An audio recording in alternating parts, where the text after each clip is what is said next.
Pierce, my brother. Michael Portia, Literally. you are my brother. Okay, let me just start this out real quick, straight though. How old were you when we met? Do you remember? By the time you and I met, I had to be close to 25 years of age. Nah. So we're 21 years apart. You were 10 when I met you? Well, not that I remember. The first time I remember meeting you was at outside of IKEA in Burbank. We sat across at some bakery, chain place and had a sandwich and a salad. Yes. Yeah, I do remember. Okay. Where'd you grow up? Born in Los Angeles at LA Memorial with my mother and our father, and there was several other women. I don't know if your mother was involved at the time. Well, not at the time. Yeah. But, you know. Moved to my mother's hometown, which is Lima, Ohio. Single mother, and I'm the youngest of 3 boys in our nuclear family, if you want to call it nuclear, without a father figure being in the house. Yeah. We grew up what we thought was middle class, but was probably middle, lower class. Yeah. Yeah. What have you seen that has affected you the way you are today, not having had a father in place growing up? The biggest challenge that I have today from not having a father in the home is raising a child of my own. Yeah. Now, caring for children from, infancy to 8, 9, or 10, relatively easy. Sure. Right? All you have to do, feed them, make sure they have a house to sleep in, the basic elements of survival. Yeah. Family, food, and rest, right? But now, as my son is 13 going on 14 and man. Right, now I'm raising an adult. By the time I was 14, so at his age, my mother was working nights at Ford. Now I'm a brand new 14-year-old student in high school at St. Paul High. So you gotta give something to do. Oh, I got a lot to do. I found a lot of things to do, but consequently, it was because the things that I got involved with, I didn't have a parent readily there to prepare me for the maturation of a young man. Yeah. Period. Yeah. So you're finding all this stuff up on your own. Right. So my idols and my father figures were the idiots in school. Yep. And the rap artists that were portrayed in music. To answer it, to come full circle, yes, the hardest challenge I'm having right now is finding my way without a direct example to parent my son into adulthood. Yeah. As a responsible man. All right, so let me just preface this, and this is probably all over the title, so you already know already, but I didn't give you enough of my fucked up life in Lima. Go ahead. Oh no, but we're probably gonna always reflect back and forth a little bit on it. So you work with essentially celebrities. You do hair and makeup. You create visions. I'm a hairstylist. You do for the hairstyles. You essentially create what they're gonna be putting on them, for the movie. And you're the one who's pitching it as a character. Yeah. It's a lot of art that comes back, with that. It's all art. How the heck did you get into it? I've always been optimistic, so I dream. Optimism brings dreams. I dream of everything is possible, right? And being that, I became a creative. And being creative, I look at shapes and colors, texture, and somehow try to bring them to a sensible world, right? And then fast forwarding towards an opportunity, I mean, so, you work with Will Smith pretty closely. And was it the first time you met him was on set of Fresh Prince of Bel-Air? Yeah. Was that the first time? That was the first time. Okay, yeah. Dang. Yeah. And so, I mean, tell me how that came about. How did that opportunity come about? I'll run down my career from the start. So, being an artist, I would draw creatures. That was my thing. I love to draw creatures, fantastical creatures, mystical creatures. And from there, it was, the spawn of rap music and the hip hop culture started. So from there it turned into graffiti, right? So I started drawing graffiti. And from drawing graffiti, now we have, Rapper's Delight, and we move into the late 80s, early 90s of hip hop. And I would draw the graffiti that my boys would take to the barbershop and have the barber draw my art in their hair. Inevitably, they would fuck it up. So my boys would come, I'm like, man, why would you even let them do that to my work? They said, well, you should have done it, Pete. And I'm like, I don't know how to color, but you know how to draw. So I was like, all right, let me give it a try. So I picked up a pair of my grandmother's clippers. So I started drawing in my friend's hair. Yeah. That led me into, well, if you can draw the graffiti, P, you can cut our hair. Yeah. So I started cutting when I was 12 years of age. Wow. And loved it, you know, it was another art form for me. Yeah. I had some friends from New York who I thought was the ultimate platform. Coming from Lime, all we knew were, you know, music videos. Yeah. And that was the only connection we had. And, you know, the radio to New York, which was on fire in the late 80s with rap music. And so when they came, I was like eager to cut their hair. Yeah. And you know, they had all the gear and the swag, and I'm like, yeah, I get to put my stuff on their head, you know.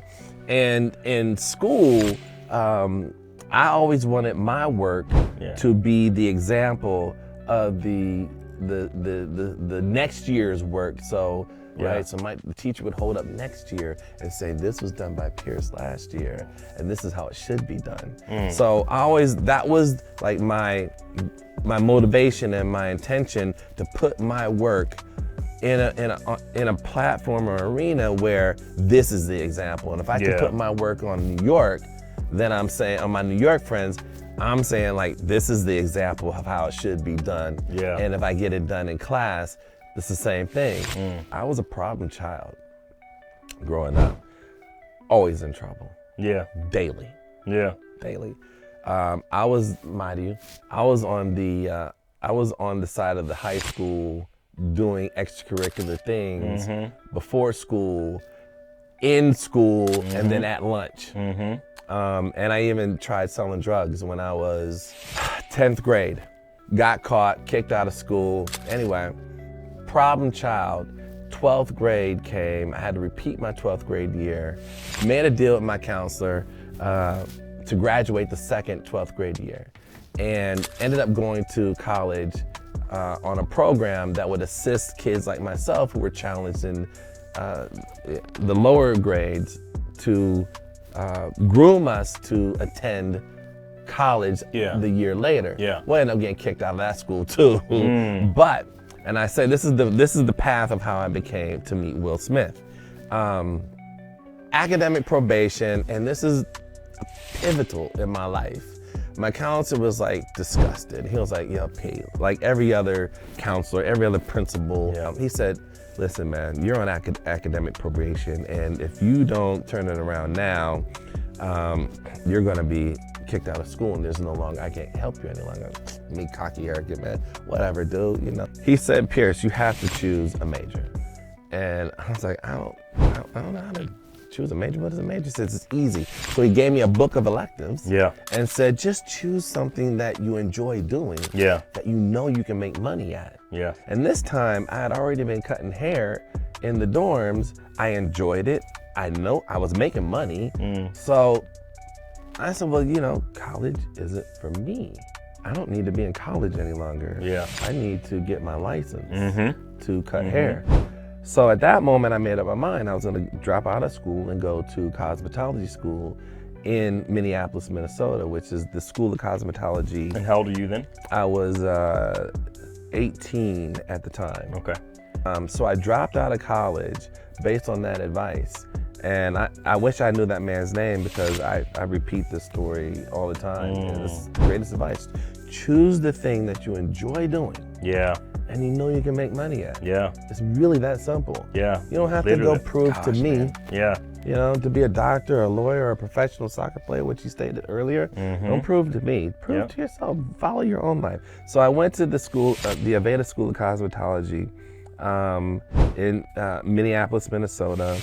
While there, I had started, you know, growing my clientele. There's a whole Minneapolis sound at the time, and so music was big. Entertainment was on the rise in Minneapolis. It was Atlanta before Atlanta. Okay, so I befriended Mint Condition and Low Key. They're all my age. and did a few music videos for them. And Mint Condition, my first paid job was with Mint Condition, a classic R&B hit. So you were around their space, and you just kind of just like really, hey, I want to leave my print on you kind of idea. Like like I got pride in this. I love doing this, and I want you to be wearing my thing. You need to be in my chair. Yeah, that was my attitude. Wow. You need to be in my chair. Wow. And and you went for it. It just came to you. You went for it. No, I aggressively. I mean, there's so many stories how I aggressively chase my position in life. So from there, I grew. I met other artists. I started doing Jimmy Jam, Terry Lewis. I worked on a few Prince music videos.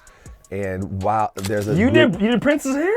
I didn't do Prince's hair. Okay. I worked on his videos. Okay. I worked on his video. I worked on Continental Lover, I think it was. But meanwhile, all this time, I'm in the salon now and I'm growing my clientele. Yeah. I have lawyers, doctors. Again, I'm now graduated at 19, 20, and I'm 3 years into my career. And how I got to Will Smith, the Fresh Prince, is there's a rumor that HBO is coming to Minneapolis, or to St. Paul, to shoot a series called Laurel Avenue, which starred Charles Dutton and directed by Carl Franklin. And for months, I would call the Minnesota Film Board. I'm telling you, months. I would call, if not every day, I would call, 5 days a week. Are they here yet? Are they here yet? Are they here yet? Are they here yet? And I put my name on the list. And not only that, they just knew that, oh, here's Pierce calling again. And finally, Irma Kent, who now today is my industry mother. I speak to her almost daily, and that's 40 years later. Wow. She calls my home number at home while living at my mother's house. And is Pierce there? No, Pierce isn't here. Okay, thank you. Mom hangs up the phone, calls me immediately at the salon. I had a full book at the salon, a full book. And Pierce, a lady just called from HBO. They finally called. What? They called? What'd you tell them? I told them I'll have her call you back. I said, okay, what's the number? Call back. Boom. Hello? Yes? My name is Pierce Austin. I've been waiting for you. I've been waiting for you, HBO. I can't wait to work for you. She goes, oh, baby, I just hired my second. And I said, no, you have to hire me. I've been waiting for months to talk to you. I've been calling them every single day, blah, blah, blah. Yeah. And she, in her own way, she said, she sat back, she listened. She goes, what are you doing today? I said, nothing. No, there you Nothing. go. I had a priority. Yes. You know what you wanted, so you put that in advance. Well, sorry for other people who didn't get their haircut that day, but you said no. Okay, sorry, continue. No, I canceled my day. There you go. And she goes, I'm just tired of sitting in this hotel. Can you come pick me up? And I said, yes, I'm on my way. And I said, but I gotta tell you, me thinking Hollywood people are all rich and famous, rich and, got Mercedes-Benz. I said, I gotta tell you, I'm driving a 73 Camaro and the passenger window don't roll down. And sometimes you might have to crawl from the driver's seat over to the passenger seat. She goes, I don't care about your car, baby. Just get me out of this hotel. Wow. Spent the day with Irma, took her around town, fed her, we ate. She said, you know what, can you barber? I said, yes, which I could. And she goes, there's some young men in my show that are gonna need to be cut. And I don't do that. So I'm gonna need someone to do that on a weekly basis. Let me see what I can do for you. Wow. A week later, she gives me a job. I'm getting paid $100 a week. I moved to LA, still friends with Irma. Irma turned me on to a man named Thaddeus Winston, who owned a salon on Melrose Avenue. It was the largest and most successful black salon on Melrose and Kings Road in Los Angeles. And it was a salon about 20 chairs, and it housed the entire industry. It housed all of Black Hollywood. I pedaled up my little bicycle one day. I caught Thaddeus as he was closing the shop, and he had a bag full of money. He startled and was like, he's just like, what's, he looked at me crazy, and I was like, my name is Pierce Austin. I just came out here from Minnesota. I met Irma Kent. And he goes, Irma Kent, you know Irma? I said, yeah, Irma's my mom, and she told me to come here and meet you, and if I had a chance to meet you, then you could give me a job. So he gave me a job at Winston's on Melrose. Oh my goodness. While working at Winston's on Melrose, like I said, I met all these other actors and stars and people coming up. Howard Bingham. Howard Bingham is the man who shot Ali. Photography. Oh, wow. You see him in all of his photos. Wow. And all the photos, the majority of the photos ever taken of Ali were shot by Howard Bingham. And I met his son, Damon Bingham. And Damon and I befriended each other. Damon turned me on to Muhammad Ali. And I cut Muhammad Ali for 5 years. Wow. And I started cutting Muhammad Ali before I started cutting Will Smith. Yeah. Muhammad and his team would ask me to meet Will Smith because Ali wanted Will to play. Now, meanwhile, that was so many years before it actually happened, too. Yeah. Meanwhile, you know, all the big heads and the big wigs are still talking to each other over there, but I'm just another conduit. Yeah. You know, I got some crazy stories about Ali as well. That's the most remarkable one that comes to your mind. We are at the Beverly Hills Hotel, and I forget what year it is. And by then, I'm a trusted member of the family. Sure. We're in, you know, the room, and Ali is sitting there, and I get him situated, and I'm, you know, he's sitting there like this. He's caped up, and I'm cutting his hair, right? I'm just cutting. And in a surreal moment, I'm like, it's just me and Ali. Like, the most photographed, written about, recognizable man on planet Earth, more documented than Jesus Christ himself. Facts. And it's just me and Ali, the greatest of all time. And I'm moving his head and I'm tilting his head and I'm like, how can I be in control of the greatest man on Earth? I'm controlling him. This is so fucking cool. Right? He starts doing this. He goes,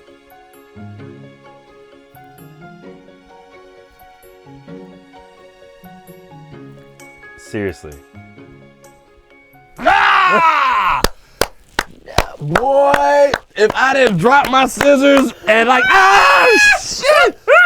What the fuck?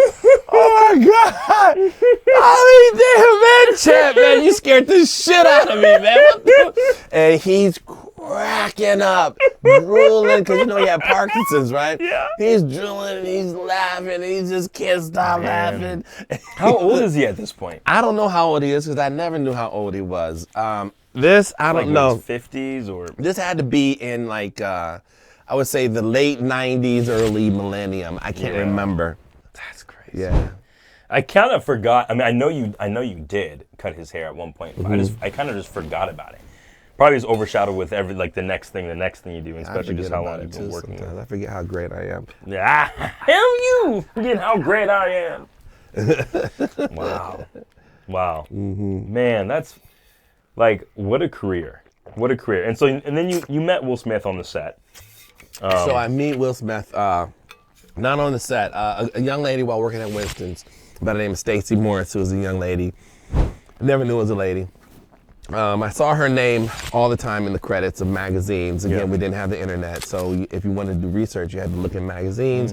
You had to look at the credits on film. You had to look at, and you had to go to the library. Yeah. You know, so I would go to the library and look at these credits, and Stacey Morris was one of the people that I would see repetitively in the credits. And while in Minnesota, I said, this is someone I want to meet when I moved to LA. And when I moved to LA and started working at Winston, Stacey walks in the salon one day, and I'm like, damn, she's cute. But you didn't know it was her. Of course not. I'm like, damn, she's cute. Oh, she's trying to work here? I'll work here. Let me put game on her. I'm going to help her get a job. So she paid me absolutely no attention. Yeah, of course you didn't. You know, we don't go to the same church, if you know what I'm saying. Yeah. And so she walks out, and I didn't know it was Stacey. I just knew she was a cute young lady. So Thaddeus only goes, you know who that was? I'm like, nah. That's my wifey right there. I'm like, but I do. He goes, that's Stacey. I'm like, Stacey who? Stacey Morris. What? That's Stacey Morris? You mean the one who cuts Eddie Murphy, Will Smith, and Martin Lawrence, and you know, New Jack City, and blah, blah, blah. And he goes, yeah. He goes, she's gonna start working here next month. run out to the street, run out to the block. Yep. I'm Pierce Austin. How you doing? my And she's like, goodness. who are you? I'm Pierce. I know your name from other credits. I wanted to meet you. Some guy to meet you. And she was like, okay. So I was like, hi, howdy ho, I'm your best friend. And that energy didn't lend well to a New Yorker living in LA. Yeah. But she was cool. I mean, she's like, yeah, all right, cool, man, whatever. Long story short, she pulled, now get this part, she pulls my name in a Christmas gift giving company thing, right? Yeah. She never gets me a gift, right? So I'm holding her to it, like, yo, 4 months later, it's like April. Yeah. Like, you never got me my gift. She's like, what do you want? I'm like, I want to do what you do. And she did that. She looked at me just like that. And she says, okay, I might have an opportunity for you coming up. She turned me on to Will Smith. To answer your question, she sent me to cut Will Smith when she wasn't available. And that's how I got to Will Smith. Wow. 30, 40 minutes later, that's the story. Wow. Yeah. Wow. Dang. I meet Will Smith. Now, I meet Will Smith on the set of Fresh Prince. Fresh Prince of Bel-Air, Stage 1, NBC. Now, I'm hustling between the salon and a couple other celebrity clients I had. Jamil White, Urkel, I had Jamie Foxx, I had Muhammad Ali. Kobe hasn't come yet. My biggest fan. Kobe doesn't come until 98. All right. Yeah, wait a minute. I didn't know that at all about you either. No. When did you, how did that come about? When did you cut Kobe's hair and why? Kobe came to meet Will one day, and Will was just said, hey man, you should have Pierce cut your hair sometime. Cool. He said, cool. And they called me, and I started cutting Kobe. And this is like for 2 years or so, like 97 to 99-ish. Yeah. Yeah. This is while he's in his young prime. Like when he actually did have when he hair. started growing his hair out. I started growing his hair out, and I gave him that afro. So I go to cut Will, Fresh Prince. I still have clients in the salon. Yeah. Right? So I'm like, dude, I got folks waiting for me at the shop, man. I can't be sitting here waiting for you all in my mind, waiting for you all day. I get to a point, I'd already been there a few hours, and now my ego's getting to me. Okay. And so I stopped cutting. After I cut my last dude or one of his friends, I'm sitting there waiting. I'm like, I can't wait no longer. I got money to make at the salon. So I walk into his dressing room, and his dressing room is pretty much set up like this. It's a long room with the door at the end and the couch just like this. Will is in the middle. He's got security on one side and a writer on the other side, and none of them are small men. Well, they're cracking jokes, they're doing their thing, and I come into the room like, imagine you're in a room with all your boys and some cat walks in, like interrupting the flow. Yeah. And it's just like the movies. They all look at me, and I'm like, I was here to cut Will's hair, and I gotta get back to the shop. I can't be waiting all day. You said that. Something to that effect. It might have been more like, "Can I please leave?" But in today's voice, it's like, "Man, I got things to do." Yeah. You know what I mean? So basically saying, "I can't wait any longer." Yeah. And Will looks at me. They look at him. Will looks at me, and he goes, "Tron, peel this nigga off a honey bun." And so Tron reaches in his pocket, pulls out a knot of money. And I'm like, damn, I gotta walk this 10 feet down the hallway to these dudes to get this money. So I walked up, thank you, took the money, bounced. Got out the room, oh, what did I just do? Fuck, right? So that's the first time I met Will Smith. That's the story of how I met Will Smith. And he invited you back? No, he didn't. Stacy kept using me in her absence. And then he started getting to know you. He started getting to know me, and then comes 2 years, 2 seasons of Fresh Prince. During the interim, the summer months, he shot a movie called Independence Day. And Stacy did that movie. However, I went and substituted or covered for her a day or two on that movie. And then come back to Fresh Prince for the last season. I'm hired full time now. So I'm not only doing Will, I'm doing Carlton, I'm doing Jeffrey, I'm doing Uncle Phil, Irma, who I told you about, who I met from the film board and doing the HBO show. By now, I'm still, she's my mother. So she's my mentor. So she had me on Fresh Prince with her. And I'm working now with her that must have been 2-3 years later. Time, huh? Oh yeah. It's all fam. Yeah. It's all love, right? And for her, she saw this young kid who was just eager and hungry and talented enough and committed to the art and the skill and the culture, who's still with her today at that moment. And I'm still with her today too. Like I talk to her daily. Yeah. How old is she? Irma's a goddess, so she's timeless. We're just gonna say that. Yeah. So she would be our grandmother's, your grandmother's age, right? My mother's age. However, so now I'm starting to by the second season, I'm doing majority of the cast as well as Will Smith, and then we go on and I do the movie Men in Black. So a lot of people think when you're working with celebrities, and I don't know if a lot of people think this actually. This is just the prompt of what it says, but I think there's a lot of assumptions that working with celebrities in general, it's like, oh, you made it. And there's a lot of blitz, a lot of glamour, a lot of, all of that kind of stuff. What's the reality of that like? Because it's got to be a high pressure environment as well. Like, what's the reality of what it looks like to actually work behind the scenes? It's a lot of stress. But it's stress in the way, if I could compare it to Jordan, or Tiger Woods, or Lewis Hamilton, or Kobe Bryant, or LeBron James, or anybody who has chosen to be the one. It's welcomed opportunity and challenge. Yeah. So in a way, it's give me the Clippers. I'm gonna give you what you want, and I'm gonna give you what you need.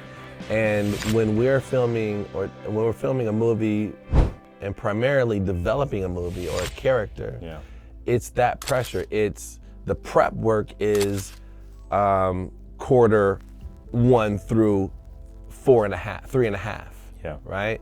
And it's a team effort.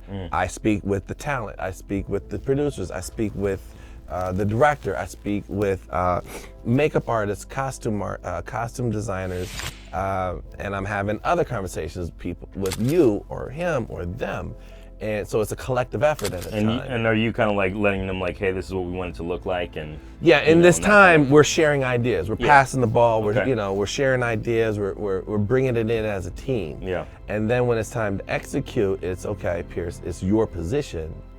What do you want to see? Seemingly, the pressure that's placed upon someone like myself is, when they say, "What do you think?"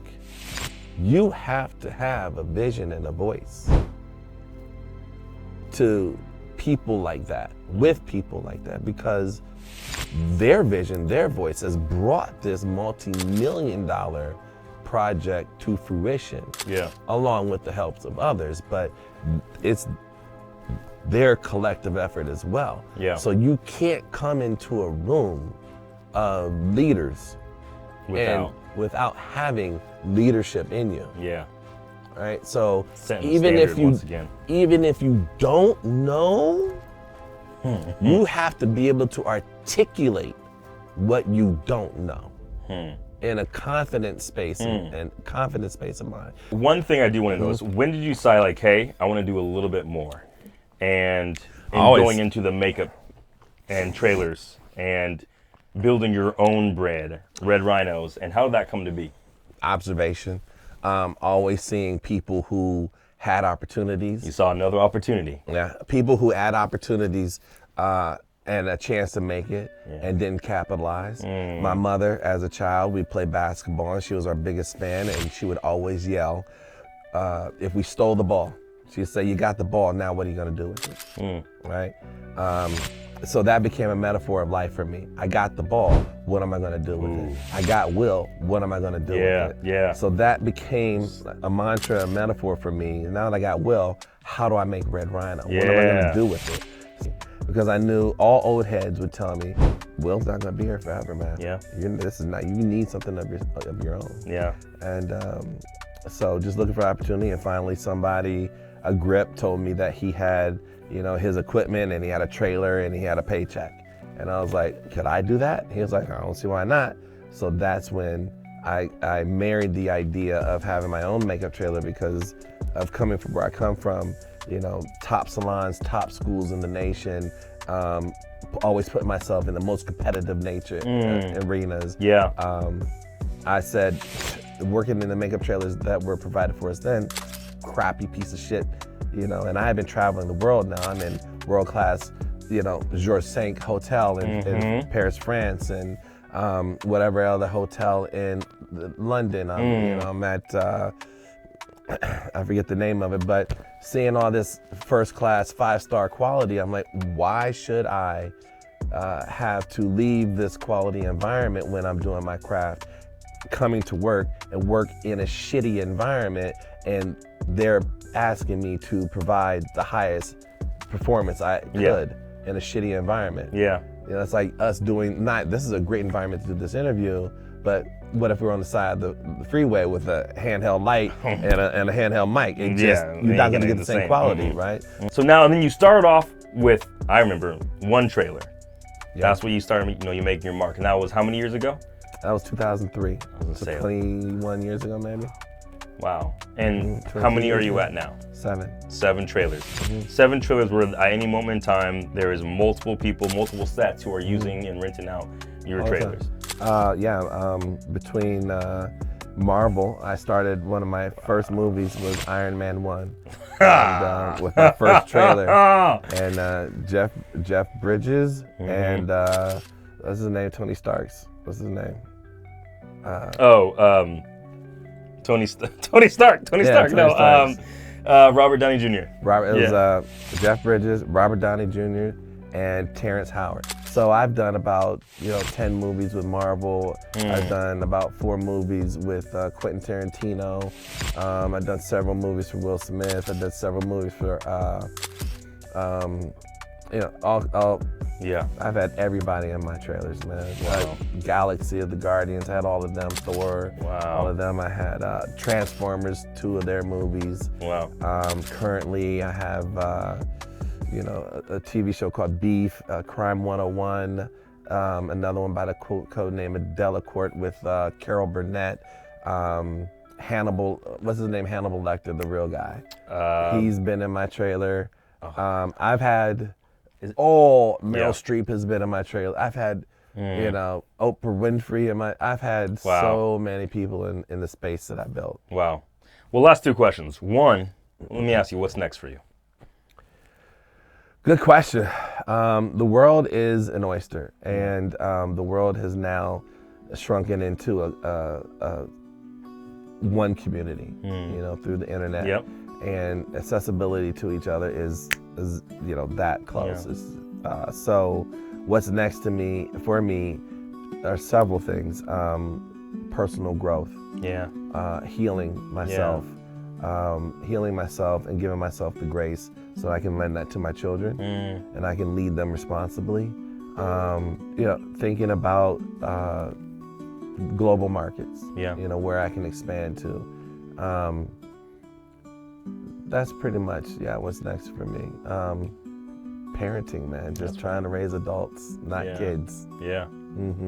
And what would you give in terms of some last piece of advice for someone who's watching this and they're thinking about what to do, what their passion is, and all this kind of stuff, and I would say even just in life and in love and in business. Serve yourself with grace. As soon as you can in life, understand that you are human. Understand that there's no part of life without life. There's no part of good life without bad life, and bad life without good life. All life is life, and is serving to your highest self. Follow and lead with passion and grace.